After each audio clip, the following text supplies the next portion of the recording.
Hello everyone, my name is Cecilia and I'm from Strategic Communication class English C, and now I'm going to explain to you about public transportations that are available in Jakarta.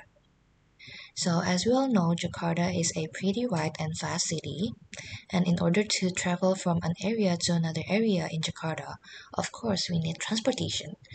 So, considering that the pollution is getting worse in Jakarta, of course, the best option is to use public transportations.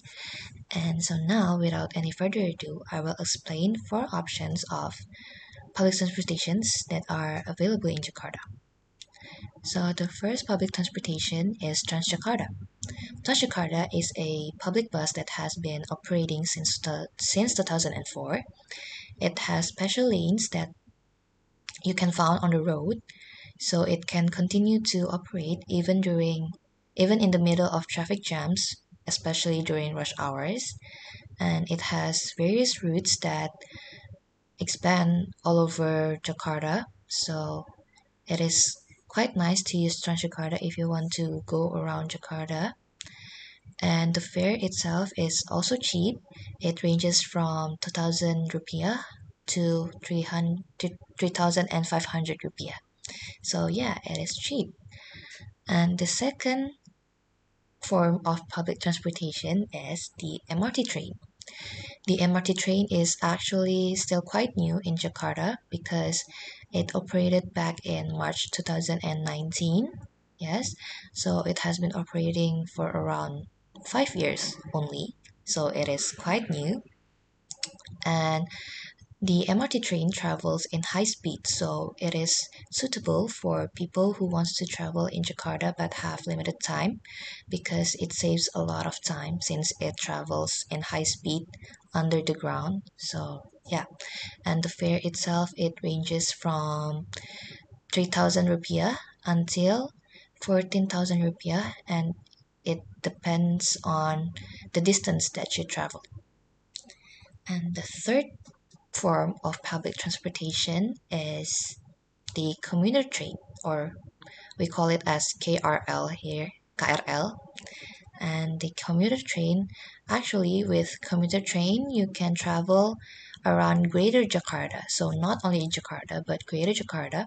Greater Jakarta, for example, is Tangerang, Bogor, Depok, and Bekasi.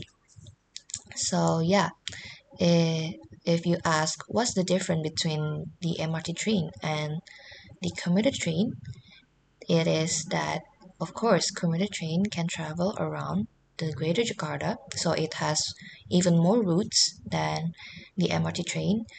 Because with the MRT train, you can only travel around Jakarta only, like the city Jakarta only. Meanwhile, with commuter train, you can travel to another city in Greater Jakarta. And the fare itself is again also cheap.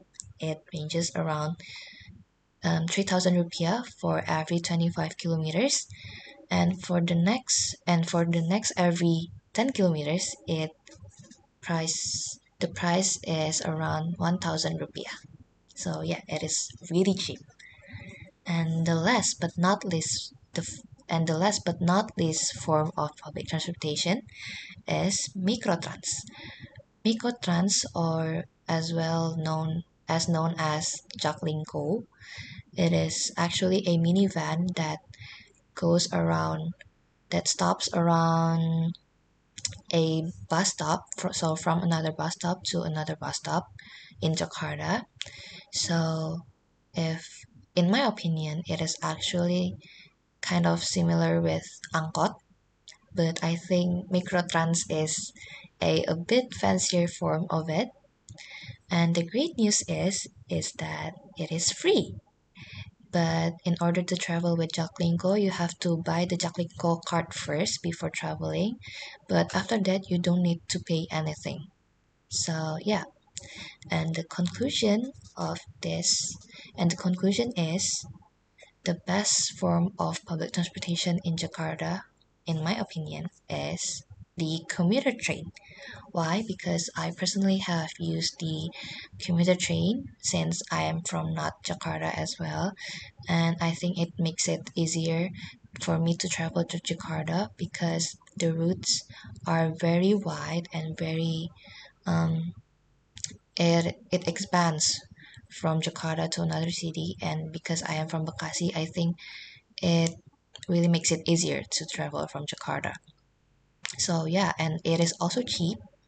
And the plus point is that the commuter train has this woman only carriage, so it makes me feel safe because sometimes in public transportations I tend to feel anxious because being in a place in a public space where men can be scary. So yeah, I think it is a plus point for me for the woman only carriage.